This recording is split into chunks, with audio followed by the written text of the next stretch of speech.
Des livres plein les oreilles.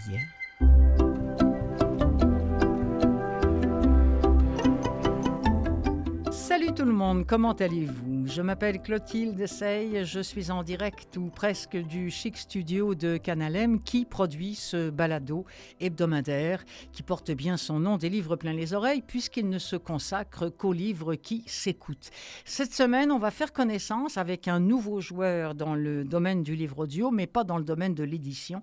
Ce sont les éditions de La Fabrique. C'est une maison d'édition française qui, sur papier, existe depuis déjà quelques années, mais tout d'un coup qui a décidé d'ouvrir, un axe sur le livre audio et dont la mission s'avère très différente de ce que font les autres maisons de production de livres audio, et c'est pour ça que ça m'a interpellée. Les questionnements, les bouleversements, les idées de notre époque, c'est vraiment tout ce qui préoccupe l'équipe de La Fabrique, et j'ai voulu en savoir un petit peu plus. J'ai invité Claire Jeantet, oui, j'ai déjà cité son nom à Claire parce qu'elle a longtemps fait partie de l'équipe d'Audiolib dont je parle assez souvent à cette émission-là. Et donc, elle a rejoint les rangs de cette fabrique et elle sera en mesure de nous en dire un peu plus dans quelques instants.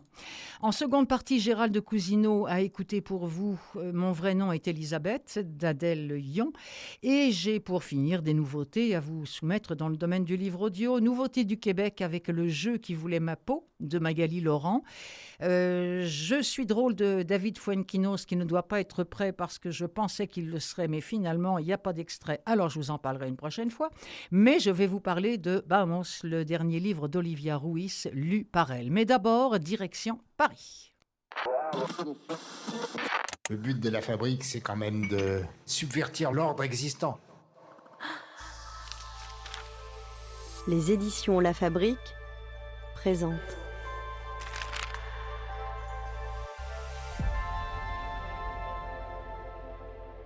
Et pour présenter les éditions La Fabrique, Claire Jeantet. Bonjour Claire.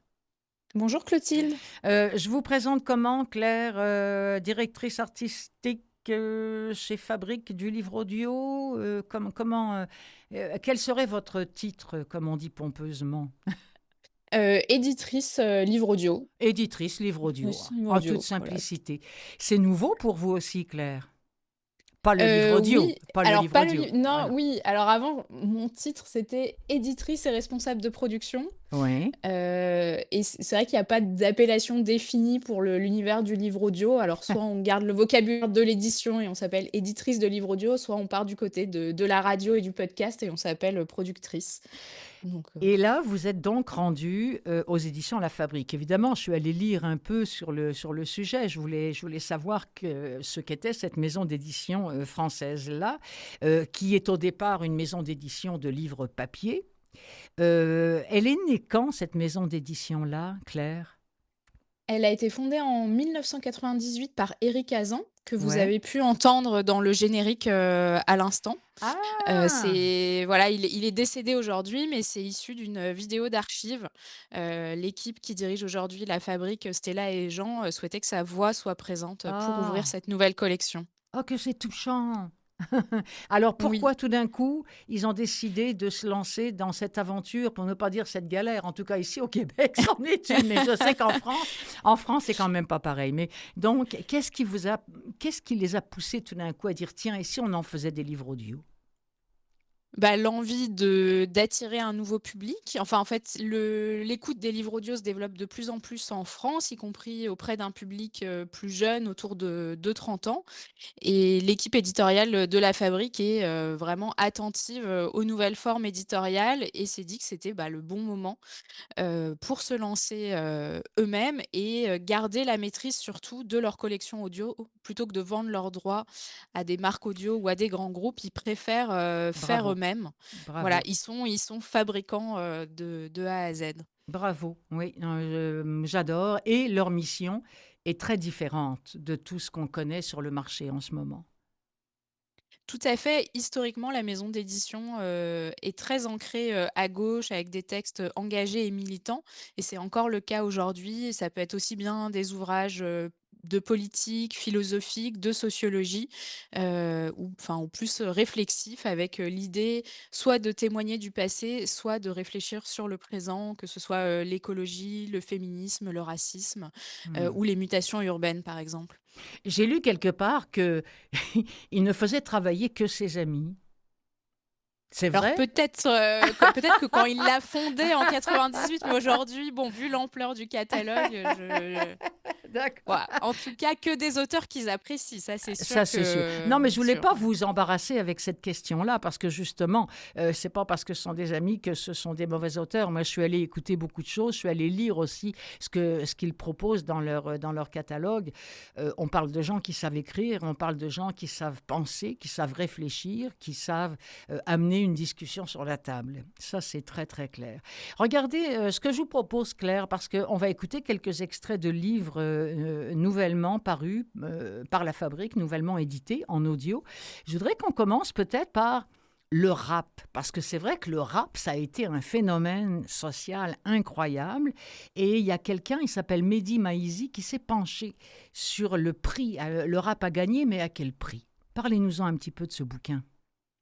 Bah, Mehdi Maizi, c'est vraiment un des plus grands spécialistes du rap aujourd'hui en France, hein. C'est un des premiers à OK. avoir, chroniqué les sorties rap, sur diverses radios et aujourd'hui, il est chroniqueur sur France Inter, parce que même France Inter, voilà, C'est mis au s'intéresse, rap, ouais. au rap, Ouais. voilà et dans ce texte, Mm. assez court et ramassé, il retrace, vraiment, l'évolution du rap en France et comment c'est devenu un succès, commercial.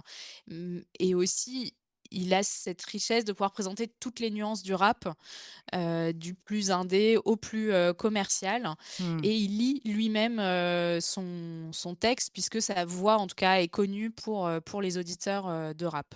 Quand vous dites indé, c'est comme indépendant. Oui, tout à fait, Je oui. vous suis. On va écouter. Claire, on va écouter un extrait.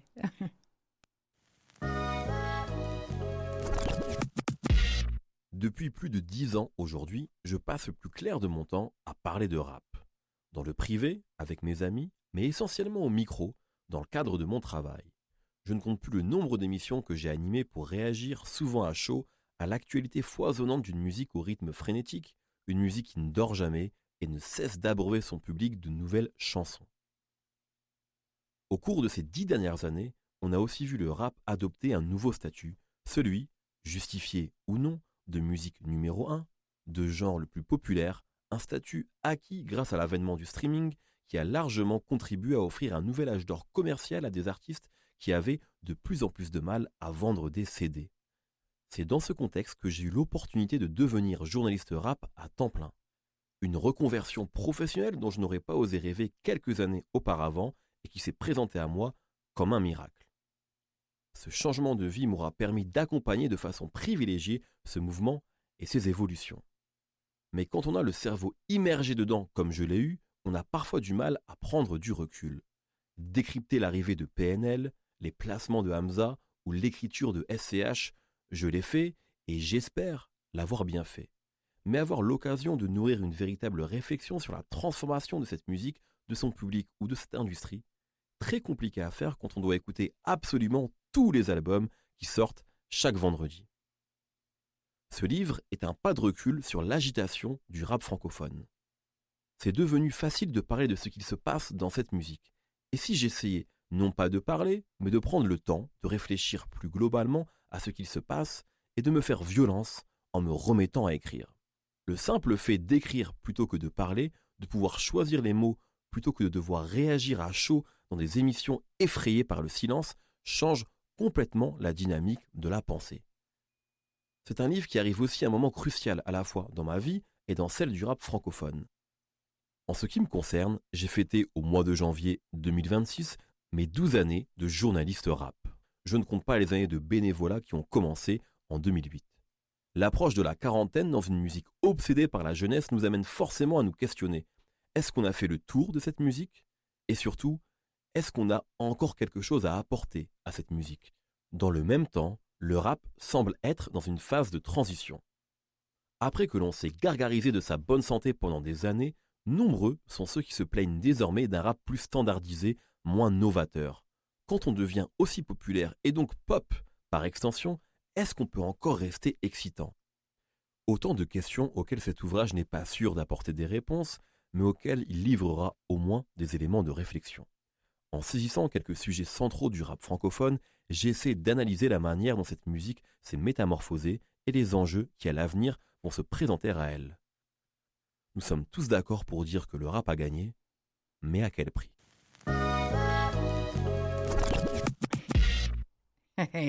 À quel prix, effectivement. Moi, je pensais, honnêtement, Claire Jantet, que le rap était carrément dépassé en 2026. Mais apparemment, j'ai tort, en tout cas pas chez vous. Ah, c'est toujours dans le top des écoutes des plateformes de streaming. Ah oui.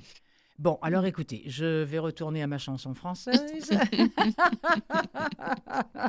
Alors, on parle de cette mission, donc mission volontairement, idéologie volontairement, je pense, à gauche, du moins, on se veut dans le social, on se veut dans l'humanitaire, beaucoup. Il y a des thèmes politiques qui reviennent et il y a des sujets d'actualité. Bon, là, on a vu la fusée Artemis qui a décollé il y a quelques semaines maintenant et qui, grâce à Dieu, est revenue sur Terre, ou en tout cas sur mer, comme on le souhaitait. Et il y a alors ce livre que je trouve absolument fabuleux, dont je voudrais que vous nous touchiez un petit mot. C'est l'histoire de la conquête spatiale. Et il y a comme un sous-titre que j'aime, « Des fusées nazies aux astrocapitalistes du New Space ». Je voudrais préciser peut-être pour ceux qui nous écoutent que même si je n'ai pas encore écouté ce livre-là, si on parle des fusées nazies, c'est parce que les premières fusées, en fait ce qu'il y a, et vous me direz si je me trompe Claire, mais ce qui a donné l'idée, entre autres aux Américains, de créer des fusées, ce sont les V2. Ce sont les espèces de bombes qu'on lançait depuis l'Angleterre et qui atterrissaient notamment en France et dont on trouve encore la trace dans certaines forêts, d'ailleurs, près de chez moi. D'où ce sous-titre des fusées nazies aux astrocapitalistes du New Space. Bon, ça, c'était voilà pour la petite page historique. Formidable quand même, une histoire de la conquête spatiale. Ça fait partie de la mission aussi. Fascinante. Enfin, vraiment, c'est une histoire fascinante puisqu'effectivement, des ingénieurs allemands nazis ont été recrutés par les Américains après-guerre pour développer l'industrie spatiale. Incroyable. Ils ont été installés dans une ville avec un salaire, une maison, et ils ont commencé une nouvelle vie. C'était les ingénieurs de Peenemünde. Et donc, tout le premier chapitre est sur cette histoire qui est souvent oubliée ou mise sous le tapis. Oui, c'est ça qu'on ne voilà. sait pas. Moi, j'ai appris vraiment très, très récemment, en écoutant d'ailleurs l'émission spéciale sur le décollage d'Artemis 2. C'est là que j'ai appris par un animateur ici scientifique très connu au Québec qu'au départ, c'était les V2 qui avaient donné cette idée-là. Les V2 allemands qui avaient donné cette idée-là de waouh. Est-ce qu'on peut en écouter un petit extrait? Et puis je vous reviens tout de suite après. Je vous préviens, restez bien collés sur vos sièges. Moi, j'étais tellement scotché sur mon fauteuil au moment du décollage de cette fusée-là il y a quelques semaines que j'ai décidé d'en reprendre encore un petit coup. Allez. Ready to ride the most powerful rocket NASA has ever launched. Sound suppression water is flowing. 15.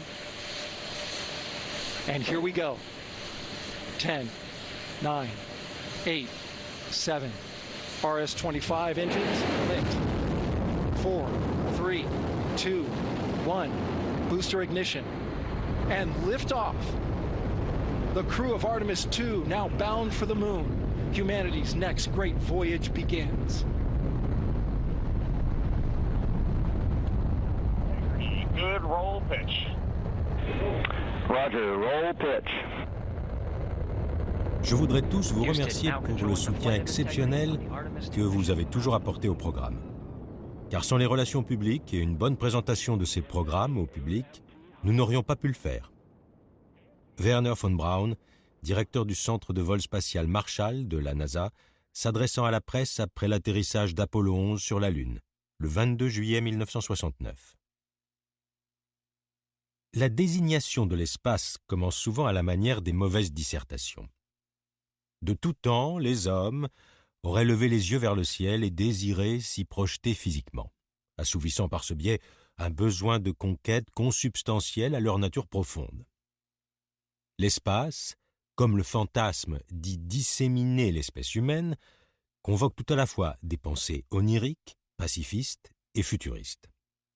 En témoignent les nombreuses citations inspirées de présidents états-uniens qui remontent invariablement à la surface de l'histoire, du célèbre « We choose to go to the moon » de John Fitzgerald Kennedy en septembre 1962, aux mots de Richard Nixon à l'équipage d'Apollo 11 fraîchement débarqué sur la Lune.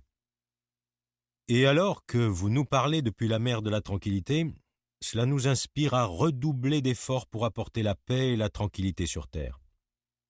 Dans cet inestimable moment de l'histoire, les humains sont tous unis sur cette terre. Deux messages qui résument bien l'assimilation du désir d'espace à cet indépassable élan humain qui se ferait par principe au bénéfice de tous. Nous verrons dans ce chapitre qu'une part importante du grand récit qu'il compose tient plus à un travail durable sur les esprits et à une construction culturelle et médiatique qu'à une inclination naturelle de l'espèce humaine pour les moteurs à ergol liquide. On time passing 30 seconds into the lights. Integrity passes the alternate MECO. Target milestone. Mission Control Houston seeing good performance on board eight engines. Space Launch System core stage. Vous avez dit fascinant. C'est fascinant. Et c'est un des sujets contemporains. Ça m'a surprise cependant, parce que c'est l'aventure dans l'espace, c'est une aventure qui coûte cher, qui coûte très très cher. Et ça, on leur a un petit peu reproché encore cette année aux Américains d'avoir dépensé autant d'argent pour faire voler cet engin-là, que finalement on ne sait pas trop à quoi ça va nous servir. Bon. Et je me suis dit, donc ça m'a surprise qu'une maison d'édition comme La Fabrique s'intéresse à ce sujet-là.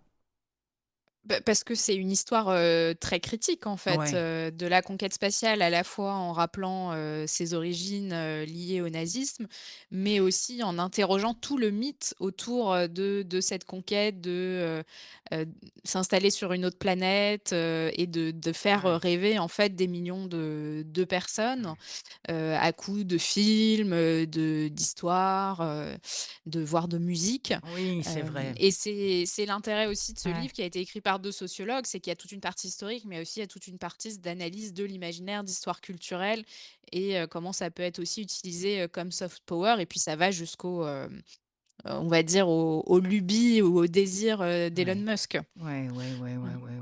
Il y a une femme importante, j'espère que vous la c'est, Houria Bouteldja. Elle semblait, je pense, Éric Hazan en parle, ou en parlait avec beaucoup d'émotion. Est-ce que vous pouvez nous parler un petit peu de ces livres et est-ce qu'ils sont attendus en audio prochainement? Je ne sais pas encore ce qui sera publié, en 2027. Là, il y a déjà 6 titres, pour 2026. OK. Et pour Houria Bouteldja, je vous confesse que je ne suis pas une spécialiste, Bon, OK. de ses écrits, mais effectivement, ça fait partie des grandes signatures, du catalogue de La Fabrique. Il me semble, hein. Donc c'est pour ça que je ne serais pas surpris si à un moment donné, on pourrait découvrir l'industrie de l'Holocauste, notamment, ou encore Les Blancs, les Juifs et nous, rédigé par Houria Bouteldja. Alors parlons-en de l'avenir. Est-ce qu'on peut déjà nous dire un petit peu, au moins ceux de 2026, ceux qui sont programmés, que nous aurons bientôt l'occasion d'entendre?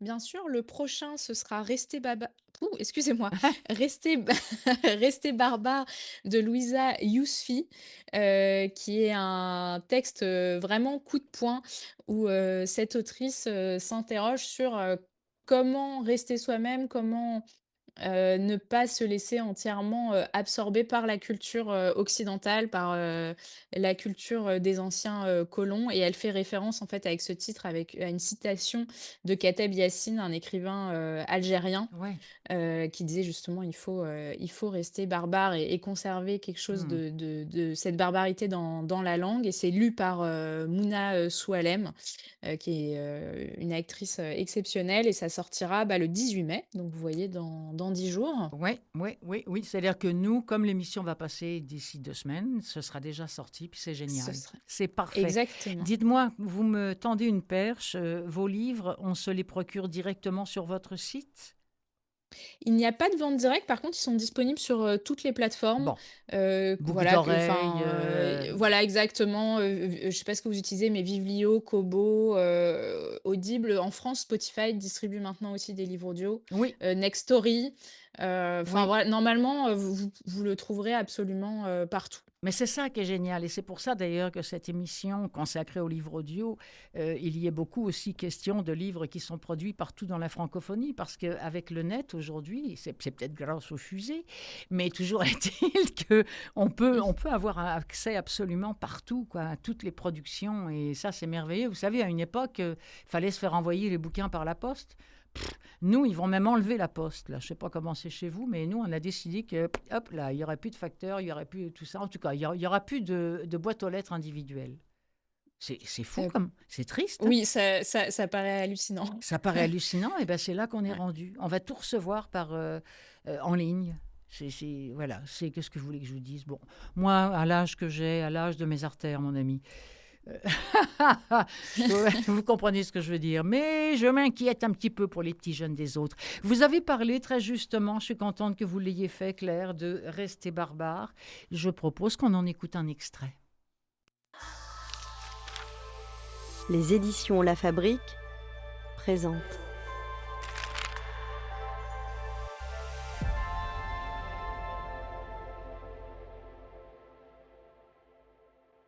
Rester barbare de Louisa Yousfi, lu par Mouna Swalem. Un livre audio enregistré avec le soutien du Centre national du livre. Pour attester notre humanité, nous croyons devoir rassurer ceux qui la questionnent. Regardez-nous, nous sommes comme vous. C'est une agitation sans fin. Des efforts démesurés pour faire nôtre leur code, leur manière, leur culture. On les incorpore précipitamment par gavage successif, mais on a la traîne, toujours à la traîne. Alors on se gave encore et encore. À la fin, ça déborde de tous les côtés, c'est mal digéré. Et il faut l'avouer, ça fait un drôle d'effet cette gueule de barbare qui baragouine un langage châtié. Si seulement la souillure en était lavée. Mais la démonstration est vaine. À bien y regarder, elle est même un peu minable. Toutes ces contorsions avec soi-même, toutes ces grimaces d'automates pour dire « nous sommes des humains comme eux », se gardant bien toutefois de poser la question qui abolit toutes les autres. Mais eux, qui sont-ils ? Pays à quitter, le passeur noir de Beloved de Toni Morrison ne s'emmerde pas, lui. Il dit carrément « que sont-ils » ? C'est à se demander. Celui qui déshumanise est-il au moins l'humain à partir duquel il croit pouvoir jauger l'âme des autres ? A-t-il seulement une âme lui-même ? Voyez comme soudainement l'interrogation paraît scandaleuse. C'est comme imaginer des corps d'enfants blancs échoués sur les plages méditerranéennes. Encore un retournement qui déshabille le monde. Le jeu est vicié. Plus on tente de prouver notre humanité, plus on fait grandir le soupçon. Commencer à se justifier, c'est commencer à admettre que le doute était permis et qu'il le sera toujours. Oui, et alors, c'est la seule réponse digne. Tout faire péter. Saboter la frontière. Celle visible, tout comme l'invisible. Celle qui sépare à l'intérieur de l'Empire les enfants légitimes des sales gosses que nous sommes, enfantés en catastrophe. Car il ne suffit pas de franchir la frontière pour l'abolir. Qui ose croire encore à cette mythologie ? Nous, première, deuxième et énième génération, toute la bande des naturalisés, des droits du soliste, des doubles passeports, des déchets en sable de nationalité, le savons trop bien. Franchir leur frontière sans la détruire, c'est la reconduire derrière soi et derrière soi, barrer la route à d'autres barbares fabriqués pour l'occasion. C'est l'histoire du beurre et du blédard, du français issu de l'immigration et du haraga, de l'indigène domestique et du damné de la terre. La rupture est organisée, furieusement encouragée. Même les plus farouches défenseurs de l'Empire sont prêts à négocier. Vous, d'accord, mais eux, non. Deal ? Voilà, on a trahi. Ce sont les lois de ce monde. L'essence d'une frontière, c'est la possibilité de la trahison. On peut en repousser la cruauté le plus loin possible. Elle finira par nous retrouver et avec elle, l'image de ces corps échoués sur nos plages. On se surprend à avoir dit nos plages. C'est trop tard, bientôt nous dirons nos portes, nos frontières. C'est ce qu'on appelle une intégration réussie.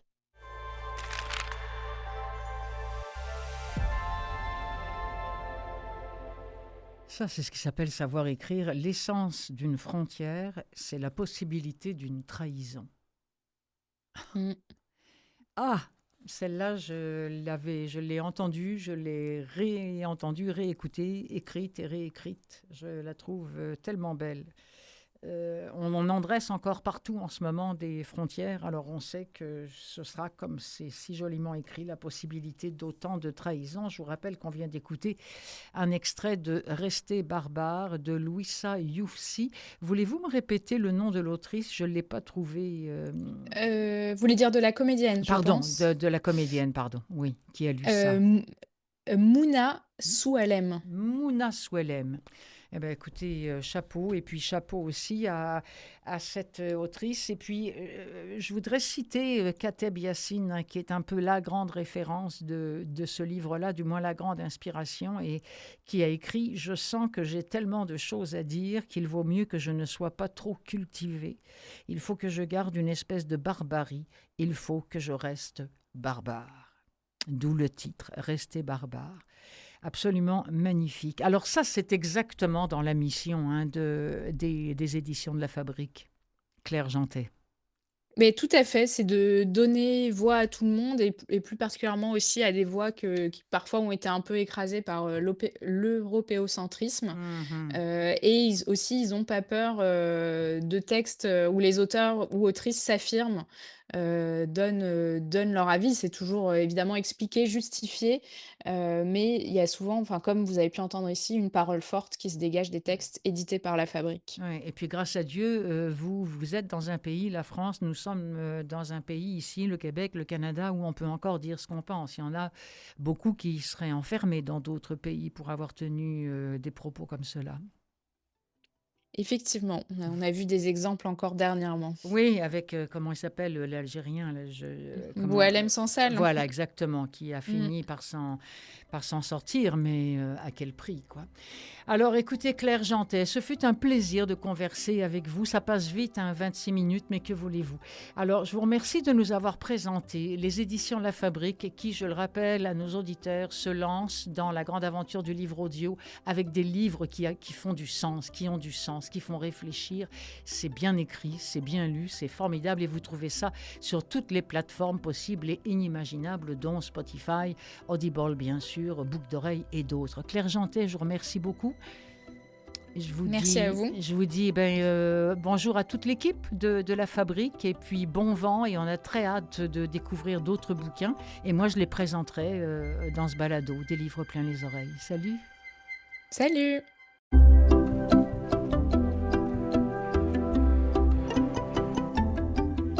On continue avec Gérald Cousineau. Vous savez, mon ami Gérald, aveugle, non pas de naissance, mais c'est venu petit à petit, et qui continue, bon an, mal an, tous les jours même, à écouter des livres audio et à venir nous en parler ici à Canalem, mais aussi d'ailleurs chez Ami Télé. Hein, Gérald, est-ce que tu y es toujours? Il est ma boule des livres, ce monsieur. Il est complètement ma boule des bouquins. Ouais. Avant, il les lisait, maintenant, il les écoute, mais il est toujours aussi ma boule des mots. Oui, oui. Et aujourd'hui, tu as choisi les mots de Adèle Yon. Oui, que je ne connaissais pas du tout, mais j'en ai entendu un petit peu parler dans les derniers mois. Mon vrai nom est Elisabeth, donc paru l'an dernier, et le livre a fait du bruit, et pour de très bonnes raisons. Donc, avant d'écouter l'extrait sonore, juste vous dire que Elisabeth, c'est l'arrière-grand-mère d'Adèle Yon. On remonte aux années... Elle est née en 1918, on remonte loin, là, mais elle est morte il n'y a pas très longtemps. Elle est morte en 1990, 4 ans avant la naissance d'Adèle Yon. Adèle Yon est donc très jeune, elle a 32 ans. Okay. Alors, pourquoi Adèle Yon écrit un livre sur cette arrière-grand-mère? Eh bien, en quelques mots, cette arrière-grand-mère-là a été diagnostiquée schizophrène et elle a eu une lobotomie dans les années 50. Et ça, c'était un secret de famille bien gardé. Mais avant d'aller plus loin, je veux qu'on écoute l'extrait parce qu'on va rencontrer un membre de cette étrange famille. D'accord. Extrait. Quand tu liras ces mots, j'aurai fini mes jours, après avoir basculé dans le vide, depuis le balcon de l'appartement que j'ai loué au 7e étage. Avant ce dernier geste, j'ai appelé police secours pour les en avertir, ne leur communiquant que mon nom, l'emplacement de ma chute. J'ai laissé un mot dans l'appartement, indiquant avoir informé mes proches de mes intentions et leur demandant de joindre la police. Je vous envoie le même mail en espérant que l'un de vous trois consultera ces mails dans la matinée. Il faudra que le premier de vous trois à le lire prenne contact téléphonique avec les deux autres pour les informer de ce qu'il s'est passé et du mail que je leur ai adressé. Il faudra joindre le commissariat de police pour information réciproque. À retenir. Ce saut vertigineux n'est pas un geste de désespoir. C'est l'expression de ma volonté. Mourir avant d'être trop vieux pour en décider, avant d'avoir à passer par l'hôpital, volonté de mourir en bonne santé, ou presque. Il ne s'agit pas d'un moment d'égarement. Ma décision remonte à plusieurs mois. Je l'ai arrêtée avec la mise en vente de ma maison au printemps dernier. Alors, quel est le lien entre ce monsieur qui se fout en l'air et Elisabeth? Eh bien, il est très simple. Ce monsieur, d'abord, s'appelle Jean-Louis. Or, Jean-Louis, c'est l'un des frères de la grand-mère d'Adèle-Lyon. Okay. Je n'ai pas dit l'arrière, la grand-mère d'Adèle-Lyon. Et ce Jean-Louis-là, donc, se suicide en 2023. Et c'est après ce suicide que les langues vont se délier dans la famille d'Adèle-Lyon. Et c'est là qu'il va commencer à enregistrer les membres de sa famille, les oncles, les tantes, les cousins, les cousines, et qu'elle va prendre des notes pour son livre. Donc, après 2023. Parce que, depuis sa naissance, elle est intimidée, si on peut dire, elle est intriguée par cette grand-mère, cette arrière-grand-mère, qui s'appelait Élisabeth, mais que tout le monde appelait Betsy, intriguée parce qu'elle avait peur, depuis son enfance, Adèle-Lyon dit avoir peur d'être folle, parce que son arrière-grand-mère passait pour être folle. Donc, elle a été diagnostiquée un peu vite schizophrène, et elle a été, à l'instar de son mari et de son père, elle a été lobotomisée. Et elle a été la première femme en France à être lobotomisée dans les années 1950. Et là, c'est à nouveau un long passage sur la lobotomie. On apprend beaucoup de choses et des choses assez consternantes, mais ça s'est passé comme ça. Vous savez que la première lobotomie a eu lieu en 1935 et les premières lobotomies se sont faites sur des animaux. Et c'est à partir des années 40-50 qu'on a commencé à lobotomiser des gens. Et devinez qui majoritairement étaient lobotomisés? Les femmes. Et évidemment, les femmes, majoritairement. Pourquoi? Parce que il y a d'ailleurs une parente d'Adèle-Lyon qui va en produire une image très forte et très révélatrice. Elle va dire de l'arrière-grand-mère qu'il ne faut pas que ça dépasse. Or Betsy, elle dépassait de partout. Ça dit ce que ça dit. Hein? Et ça m'a rappelé un livre que j'avais lu, je fais un aparté sur le Japon. Dans la culture japonaise, il ne faut pas qu'un clou dépasse. Il ne fallait pas. Maintenant, ça a un peu changé, j'espère. Donc, Élisabeth, qui était une femme qui avait un caractère assez fort, eh bien, elle dépassait. Ouais, elle dérangeait, quoi. C'est voilà, dans ce elle sens-là. dérangeait la société de l'époque. Or, elle s'est mariée à un homme qui s'appelait André, et cet André était un catholique fervent pour qui la femme devait être soumise à son mari. Il lui écrit en 1940, alors qu'il est mobilisé, en 1940, c'est la Deuxième Guerre mondiale, il lui écrit, il va lui dire « Je suis votre chef. La Providence m'a institué tel. » C'est pas mal, hein? Mais ça, c'est écrit en 1950. Donc, on a beaucoup de correspondances dans ce livre. On a les lettres du militaire André et à sa fiancée, c'était sa fiancée à l'époque. Élisabeth lui répond, mais on voit tout de suite la différence entre André et Élisabeth. De toute évidence, c'est une femme intelligente, une tête forte. Aujourd'hui, on dirait une maîtresse femme. Mais à l'époque, ça ne passait pas. Elle avait des crises de colère et on a fini par l'accuser, donc, ou la traiter de folle. Elle déraisonnait selon ses proches. Et bien sûr, on l'a poussée vers les hôpitaux. Elle a été internée pendant 17 ans dans un asile, d'où elle est sortie en 1967 seulement. Et là, cette femme-là, qui croyait retourner chez son mari, non. Son mari avait refait sa vie avec une autre femme. Elle va retrouver ses parents à elle, dont elle va devenir la procédante. Et elle va encore connaître des crises de colère, des moments difficiles. Mais quand même, elle va vivre jusqu'en 1990. Or, cette femme, elle est absolument fascinante pour nous, lecteurs de 2026. Et le livre est d'autant plus fascinant qu'on aurait aimé connaître cette femme-là. Mais Nous sommes dans les années 40-50. Ça ne fonctionnait pas comme ça fonctionne aujourd'hui. Donc, le livre est fascinant. Il y a beaucoup de rapports de psychiatrie parce qu'elle parle à des scientifiques, mais surtout, elle rencontre plein de gens qui ont connu l'arrière-grand-mère. Au début, c'est pas facile. Les gens ne veulent pas parler. Les langues ne se délient pas. Mais peu à peu, elle va réussir à gagner leur sympathie et elle va faire ce livre absolument fascinant, puissant. C'est un premier livre, je souligne, c'est un premier livre et c'est puissant du début à la fin. On apprend beaucoup de choses et on est fort intrigué par cette arrière-grand-mère qui malheureusement n'a pas eu la vie dont elle avait rêvé parce qu'elle a eu 6 enfants malgré elle. Tous ces accouchements ont été suivis de crises postpartum. C'était très difficile pour elle. Ses enfants lui étaient indifférents. Elle ne voulait pas, on aurait dit qu'elle ne voulait pas être mère. Ce n'est pas la vie dont elle rêvait. Mais elle aimait beaucoup son mari. Elle aimait beaucoup son mari au point de pouvoir le retrouver après sa sortie de l'asile, mais ça ne s'est pas passé comme ça. Donc, mais les enfants, non, c'était pas sa tasse de thé. Donc, mais le mari, lui, est-ce qu'il la respectait telle qu'elle était ou parce que... Non, c'est lui qui l'a poussée vers les hôpitaux, c'est lui qui l'a poussée vers la lobotomie. Il a insisté auprès des médecins. Or, à l'époque, malheureusement, ça se faisait assez facilement. Il y a même des passages où on parle d'un médecin qui se promenait dans la campagne pour faire des lobotomies. C'est incroyable. Et avec un simple outil. Vous savez que cette Élisabeth avait 2 trous. Un trou chaque côté de ses tempes. Donc, il y avait 2 trous qui signalaient qu'elle avait été lobotomisée. Et là, on nous explique comment ça marchait. La substance blanche qu'on allait enlever du cerveau, et après, la femme était supposément redevenue normale. Je mets le mot entre guillemets, évidemment. Donc, elle revenait dans une société, elle reprenait sa place, autrement dit, elle se fermait. Et je suis sûre quelque part, Gérald, qu'on devait être content, parce qu'à l'époque, on devait se dire, vous savez, des femmes comme ça, avant, on les brûlait. Mais nous, on va les sauver. C'est ça. Mais malheureusement, la lobotomie, d'ailleurs, on l'a vu au Québec. Au Québec, une chanteuse célèbre, Alice Robbie, j'y ai tout de suite pensé, mais oui. Et ça l'a démolie, cette femme, ça l'a démolie. Après, c'est plus la même du tout. Donc, il y a une dame dans le livre qui va dire, c'est-à-dire, mieux vaut ne pas vivre ou vivre à moitié que de déranger la société humaine à laquelle on appartient. Mais pourquoi? Quelle est cette société? Mais c'est une société patriarcale, traditionnelle. Donc, il ne faut pas que les fameux clous dépassent, et encore moins quand on parle d'une femme. Et alors, cette jeune Adèle, est-ce qu'elle est mariée? Parce que ce serait intéressant. Ça, par non, contre, on ne sait pas. Non, parce que ce serait intéressant. C'est une chercheuse, et ce qui m'a intrigué, c'est que c'est une chef de cuisine dans un restaurant français. Ah oui? Je me dis, quel est le rapport? Elle travaille un bout de temps à Marseille, puis dans la Sarthe. Je ne sais pas trop où est la Sarthe, S-A-R-T-H-E. Oui, T-H-E, c'est plutôt le centre, mais je vais pas m'avancer.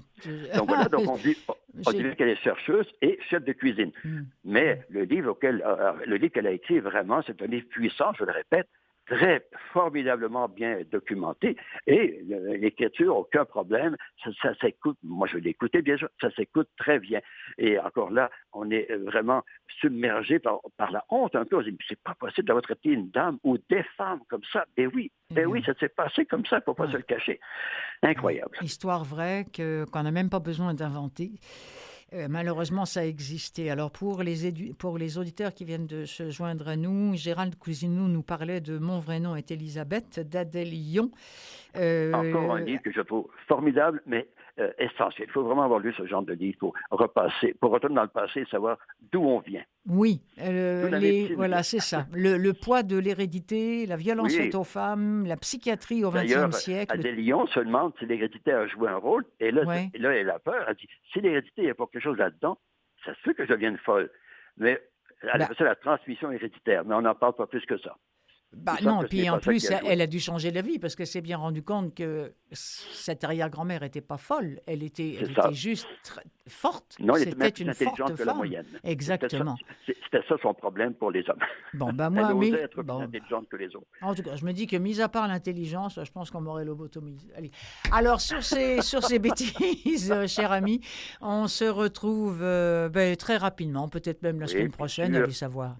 Allez, merci beaucoup, Gérald, de nous avoir présenté Mon vrai nom est Elisabeth d'Adèle Yon. Superbe livre. Salut, Gérald Cousineau, je t'embrasse.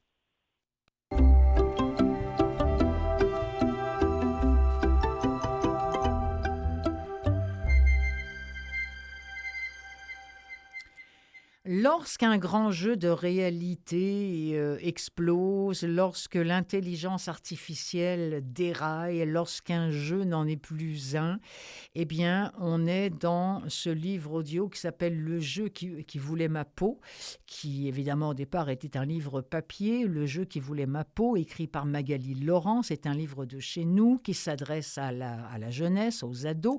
C'est lu par Pierre-Luc Fontaine. C'est l'histoire de Jackson qui se rend avec sa classe dans un centre de réalité augmentée pour participer à un grand jeu virtuel dont le but est éliminer un maximum de gobelins. Toutefois, il est très déçu parce que sa mère surprotectrice lui interdit de porter des lunettes qui permettent d'intégrer l'univers du jeu, jusqu'à ce qu'un ami tente de l'assommer. Bref, la classe va être en danger, Jackson va être le seul à pouvoir les sauver. C'est une production de Radio-Canada Audio, dont voici un extrait, Le jeu qui voulait ma peau. Es-tu prêt à rentrer dans le jeu? Si oui, c'est parti.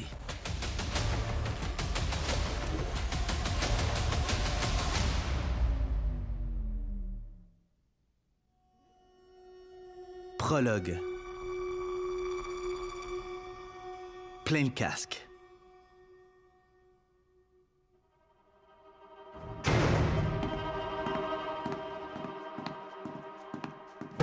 La caisse tombe lourdement sur le sol cimenté du hangar. Hey, fais gaffe! C'est du matériel haut de gamme. Il faut pas le briser.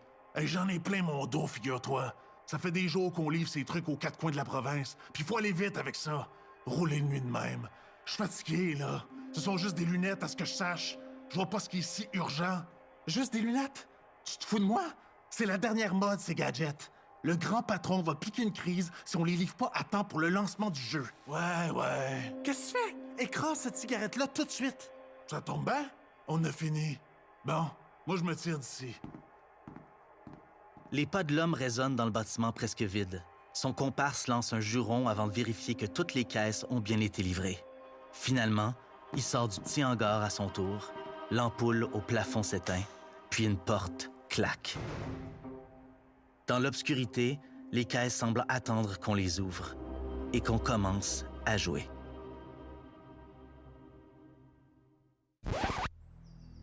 On y est! Lance-t-elle après s'être arrêtée devant une section de la clôture qui entoure le site. Cette partie a été érigée entre les arbres pour traverser la forêt. Charlotte lâche ma main et se met à quatre pattes. Je constate que la clôture a été déchirée sur une trentaine de centimètres à sa base. L'adolescente se faufile dans la mince brèche en rampant, son fusil tendu devant elle. Plusieurs pointes de fil barbelés s'accrochent à son T-shirt et à son pantalon, mais elle parvient à passer de l'autre côté. Je me mets à plat ventre pour l'imiter. Tandis que j'évolue tel un serpent, des mains saisissent mes chevilles. Charlotte pousse un cri de surprise. J'enfonce mes doigts dans la terre pour maintenir ma position. La première moitié de mon corps est dehors et l'autre moitié sur le site. Je peux pas croire que je vais me faire attraper si près de la liberté. Charlotte pousse un juron, puis elle se baisse et s'empare de mes poignets. Sérieux, Jackson? Faut toujours que tu te mettes dans des situations pas possibles. Comme si c'était de ma faute. Charlotte tire de toutes ses forces pour me faire sortir. De l'autre côté, quelqu'un d'autre tire de toutes ses forces pour me faire entrer. J'ai l'impression d'être un os convoité par deux chiens hargneux. J'essaie de tourner la tête au maximum pour voir qui a attrapé mes chevilles. Si c'est un élève avec qui je m'entends bien, je réussirai peut-être à le raisonner. L'espoir est mince, mais je dois intervenir avant qu'il me disloque les bras, les jambes, le bassin et le reste du squelette. Mon regard se pose sur un objet scintillant, près de la clôture, à environ 1 mètre de moi. C'est une pomme dorée.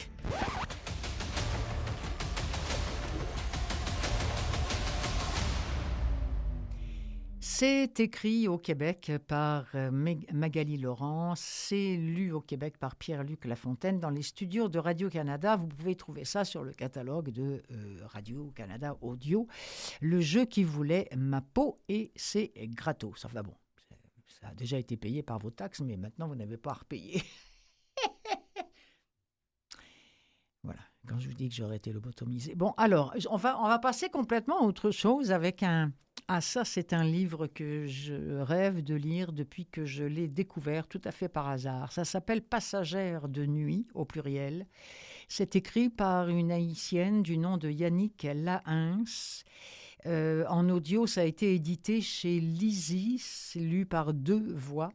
Marie Sonna Condé et Claina Clavaron, et c'est Grand Prix du roman de l'Académie française 2025. Je suis convaincue que notre ami Dany Laferrière a dû défendre ce livre bec et ongle, et il a bien fait parce que c'est un petit chef-d'œuvre.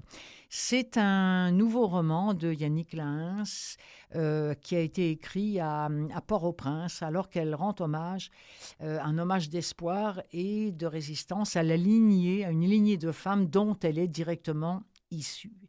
Alors parmi elles, il y a eu d'abord l'ancêtre qui s'appelait Élisabeth Dubreuil, qui est née dans les années 1800-1820 exactement, à la Nouvelle-Orléans. Sa grand-mère, arrivée d'Haïti au début du siècle, est arrivée dans le sillage du maître de la plantation qui avait fini par l'affranchir et qui n'a plus jamais, cette femme-là, voulu dépendre d'un homme, et s'est inspirée par ce puissant exemple que la jeune Élisabeth, se rebelle à son tour contre un espèce de prédateur qui est un ami de son père. Alors elle fuit la ville et elle devient tout d'un coup passagère de nuit en partance de la Nouvelle-Orléans à destination de Port-au-Prince. C'est toute cette histoire et la longue lignée de femmes qui va suivre que nous raconte Yannick Lahens, Grand Prix du roman de l'Académie française 2025, je vous le rappelle. On en écoute un extrait. En cette fin d'après-midi, les rares passants avançaient avec peine dans cette ville bouche ouverte, cernée par les marais, menacée par les eaux. Mais si les habitants s'étaient habitués à ces extravagances de la nature, dans la famille Dubreuil, nous avions depuis longtemps appris que les catastrophes faisaient partie de la vie. Dans son enfance, grand-mère avait miraculeusement survécu aux sévices et affres de l'esclavage à Saint-Domingue, aux 3 tremblements de terre du Cap français en mai 1793, aux incendies, aux cyclones et aux massacres des guerres d'indépendance. Elle disait que le malheur la suivait, mais qu'elle ne se retournait jamais pour le regarder, que jamais elle ne le ferait, qu'elle avait toujours avancé. Je ne me suis pas non plus retournée ce jour-là. 3 fois, je m'étais lavée pour que mon odeur ne soit pas reconnaissable. On ne sait jamais. Tant de détails peuvent trahir en pareille circonstance. J'avais subtilisé un couteau de cuisine que j'avais glissé dans mon sac. Je me suis cachée 1 heure dans l'embrasure d'une porte cochère, épiant l'arrivée de cet homme que j'avais l'intention de tuer.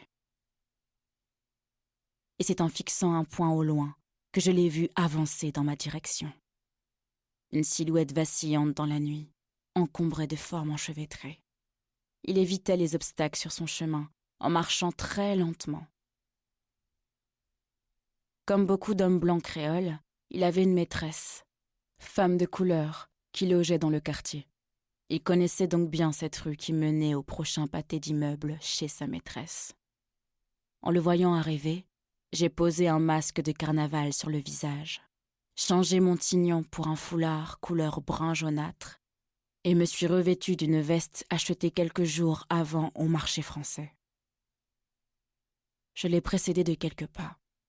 Malgré mon châle épais, mes vêtements étaient trempés, mes pieds mouillés, et je commençais à frissonner légèrement, à peine visible dans l'obscurité. Ma volonté tenait tête à toutes ces souffrances. J'ai attendu qu'il soit tout près de moi pour saisir le couteau des 2 mains et le lui planter dans la poitrine. À regarder ses yeux, je me suis rendu compte à quel point il a dû être stupéfait de voir une ombre surgie du noir crépuscule s'abattre sur lui. Ses yeux disaient son étonnement et son désarroi, puis s'étaient retournés. On eût dit qu'il se regardait de l'intérieur.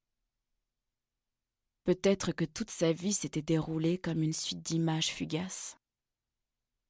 Il se demandait ahuri et râlant de douleur qui pouvait être la personne qui lui avait planté cette lame dans le corps.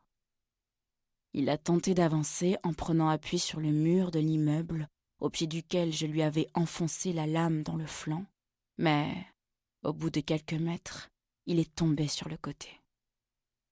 Il a scruté l'obscurité de ses yeux hagards et, se tenant la poitrine, à regarder mon ombre s'effacer à mesure. Et voilà pourquoi la jeune Élisabeth a décidé de devenir cette passagère de nuit en partant de la Nouvelle-Orléans vers Port-au-Prince, et elle donnera naissance à d'autres femmes qui, elles aussi, subiront le joug et les horreurs d'autres maîtres sur elles, etc., etc. Et ça finira par être raconté par Yannick Lahens dans Passagère de nuit. Pour finir, Vamos d'Olivia Ruiz, lu par l'autrice plutôt. Olivia Ruiz, c'est son 3e livre, c'est une petite plaquette, c'est relativement bon, un livre ça prend 4 heures peut-être à écouter au maximum, mais il est très riche d'enseignements quand on fait connaissance avec cette Lola, cette maman comme tant d'autres à qui on n'a jamais appris à être une maman, et le petit Ennio, un petit garçon hypersensible à qui, lui, il n'y a jamais personne qui lui a appris à être un enfant modèle. Ce gamin-là traverse une période difficile au moment où on fait sa connaissance. Il est victime de harcèlement scolaire. Le quotidien devient pesant pour la mère comme pour lui, le petit garçon. Et un jour, eh bien, la mère décide que si l'école est incapable de lui apprendre la vie, eh bien, elle va lui apprendre par le biais d'un voyage. Alors, elle l'emmène partout, Orlando, Madrid, Marseille, elle l'emmène sur les rives du Nil, elle l'emmène absolument partout, jusqu'à la Havane, où on pouvait encore aller à ce moment-là. Et c'est vraiment comme une initiation entre cette jeune femme qui est complètement fragilisée par la vie. Son couple bat de l'aile, la communication est complètement rompue avec son ex, et puis ce lien qui a fini par se briser avec son fils et dont elle essaie de raccommoder les petits bouts par l'intermédiaire de ce voyage-là. Voici un extrait de Vamos d'Olivia Ruiz.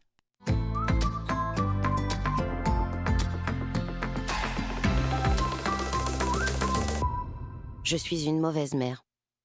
Une mère désespérée. Une mère, me direz-vous. J'exerce ce travail auquel aucune école ne prépare, alors qu'il mériterait des études supérieures pour éviter trop de dommages collatéraux. Ce boulot pour lequel il faut un mental en béton armé, parce qu'il cristallise tes plus grandes joies et tes plus grandes peurs, sans que l'on t'ait appris comment les faire danser ensemble. Alors on vacille, sans bras auxquels se raccrocher.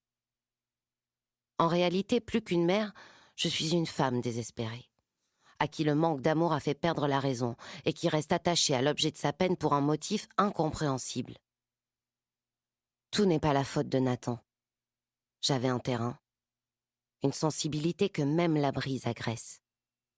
Il a toujours fallu que je sois courageuse, et à force de résister, mon armure s'est élimée.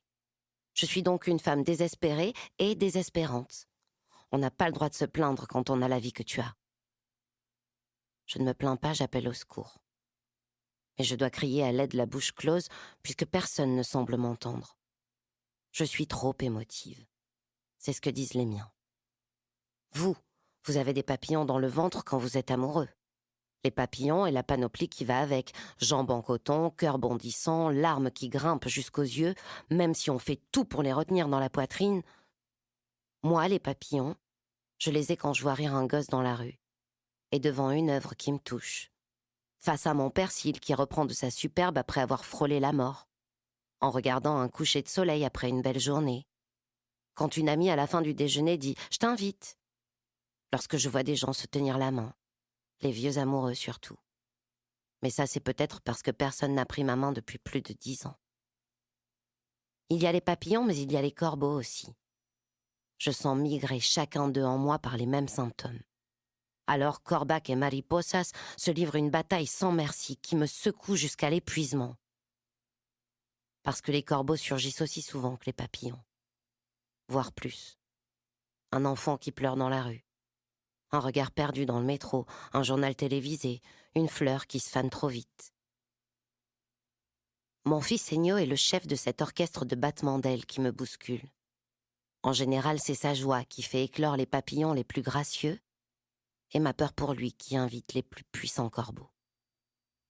C'est peut-être pour ça que je suis devenue plus vulnérable depuis sa naissance. Le trop-plein d'émotions et la fatigue, ça fragilise les repères et la confiance. Je suis à terre, mais je ne suis pas morte. Et si je réussis, non, comme je vais réussir à ressurgir de l'obscurité tel un indomptable rayon de lumière entre des persiennes, bientôt je serai libre.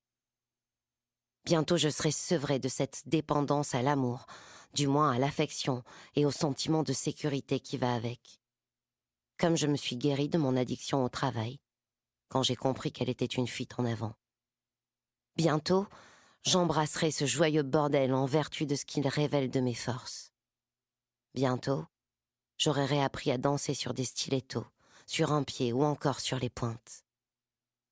Maman, on rentre quand à Paris? Dans 2 dodos, mon petit chat. Arrête de me parler comme un bébé, wesh. J'arrête si t'arrêtes avec ce wesh. T'as pas envie de rentrer ou t'as super envie de rentrer? Pas hyper envie, mais envie quand même. Ok. Eh bien voilà ce qui met un terme à cette émission-là. Merci à mes invités, à la semaine prochaine.